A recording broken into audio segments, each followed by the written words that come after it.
ఈ సీజన్‌లో పండు మిర్చి బాగా దొరుకుతుందండి. అయితే నవంబర్ నుంచి వస్తుంది కానీ వాటికన్నా శివరాత్రి తర్వాత వెళ్ళిన పండు మిర్చి బాగా నిలవుంటాయన్నమాట. ఇప్పుడు తీసుకొచ్చుకొని మనం బాగా తొక్కొని ఇంతకుముందు పూర్వకాలంలో మన అమ్మమ్మలు జాడీల్లో స్టోర్ చేసేవాళ్ళు. ఆ ప్రాసెస్ అంతా ఇంకో రోజు చేసుకుందాము.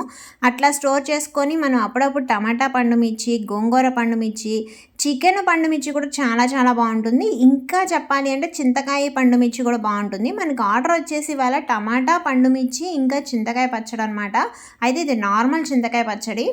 ఎండుమిరపకాయలు ఇంకా పల్లీలు వేయించి చేసిన చింతకాయ పచ్చడండి. చాలా రోజులైంది చేసుకొని యాక్చువల్‌గా. మళ్ళా మనకు ఒక కస్టమర్ ఆర్డర్ ఇవ్వటాన ఇవాళ చేశాననమాట. ఇంకా వీళ్ళు చాలా ఆర్డర్ ఇచ్చారు. అయితే అన్నీ ఒకరోజు చేయలేము కదా! నిదానంగా చేద్దామని చెప్పి, కొంచెం టైం ఉందని చెప్పి నిదానంగా ఇవాళైతే 2 పికిల్స్ పట్టాను. టమాటా పండు మిర్చి ఇంకా చింతకాయ పచ్చడనమాట. యాక్చువల్‌గా మనసులో మాట చెప్పాలంటే వేడి వేడి అన్నంలో కొంచెం పచ్చడేసుకొని తింటే చింతకాయ పచ్చడి ఉంటదండి. మామూలుగా ఉండదు. టమాటా పచ్చడైనా అంతేను.